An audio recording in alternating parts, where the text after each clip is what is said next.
When this man was removing the old concrete steps at his Michigan home, what he found shocked him. Olson was in the midst of removing the old concrete steps at his Michigan home when he discovered a bowling ball. He didn't think anything of it and kept working on his renovation until he found another ball, and then another ball.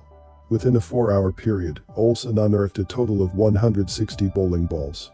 Each ball had the same engraving, Brunswick. I was shocked, concerned, and then curious, Olson told Inside Edition Digital. The bowling balls weren't in the best condition, and each had 2 spiral grooves cut into them. He said they all came in a variety of colors, but the majority of them were black. And most were the same size and diameter, but were varying weights. My first question was, why is this here? Was there any more? Are they composed of hazardous materials? And if so, how I would go about disposing of them? Olson said.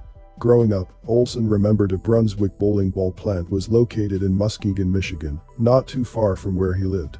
As a father of 3 young children, ages 1, 2, and 5, he said he wanted to make sure the balls weren't toxic and called Brunswick Bowling Products, who told him that the bowling balls, which were made in the 1950s, were indeed safe and could be disposed of. Excited by all the new information he was learning, he created a Facebook group he named the Bowling Ball Guy, for those interested in what he described as the status of my balls. My goal has been to share my experience and add a positive article to the news feeds of all that are interested, he said. I will continue to post updates that happen, and am even considering another excavation to scope the number of balls still in the surrounding ground.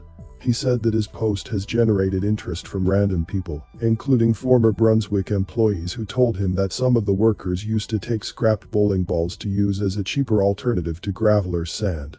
I am humbled and in shock as to how far my story has reached, he said.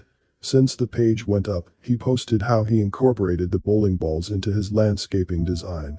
He also shared how he donated 8 of the balls to a local church that, he said, plans to use them in their bowling ball cannon at a pig roast. Some are also going to his stepfather, who plans to use them as custom furniture legs. As Olson continued to dig in search of more balls, he said he was bowled over when his story seems to have scored points with the people at Brunswick. Olson said a global marketing representative sent him an email that he showed to Inside Edition Digital, which said that his bowling ball discovery was creating quite a buzz in the local and industry news, and then inquired if they Brunswick could get 1 or 2 of the balls for their offices. That would be great for conversation and nostalgia. Olson told Inside Edition Digital that he was hoping to negotiate a trade with the company and figured it may be a good time to play some hardball. I told them I will give them 2 of the more attractive balls I have in exchange for 2 new Brunswick bowling balls, Olson said. Olson said he hasn't heard back from Brunswick yet. Nevertheless, he is still waiting and is hopeful. Olson, who grew up near an AMF bowling alley and remembers spending many Saturdays playing cosmic bowling there, said, I have always wanted my own usable bowling ball and would like one for my wife as well, and maybe they could even throw in a bag so my wife and I can bowl in style. When asked what level he thought he was, he laughed and said, I am not very good at bowling, but did get a score of 200 once. He added, I would consider my bowling experience as a beginner and used it as more of social activity. In the meantime, Olson is doing all he can to make that deck become a reality. He launched his own GoFund, Help the Bowling Ball Man Fund, with hopes to raise funds to pay for the replacement of his patio and to build a new deck, and promises to document the entire process for all those who donate. There are more balls in the ground, and by golly, I'd like to see them out. If not, that's fine too, he wrote. Together we can grab life by the balls and make a change in someone's life. That one smile or positive thought could change a stranger's life exponentially, he said.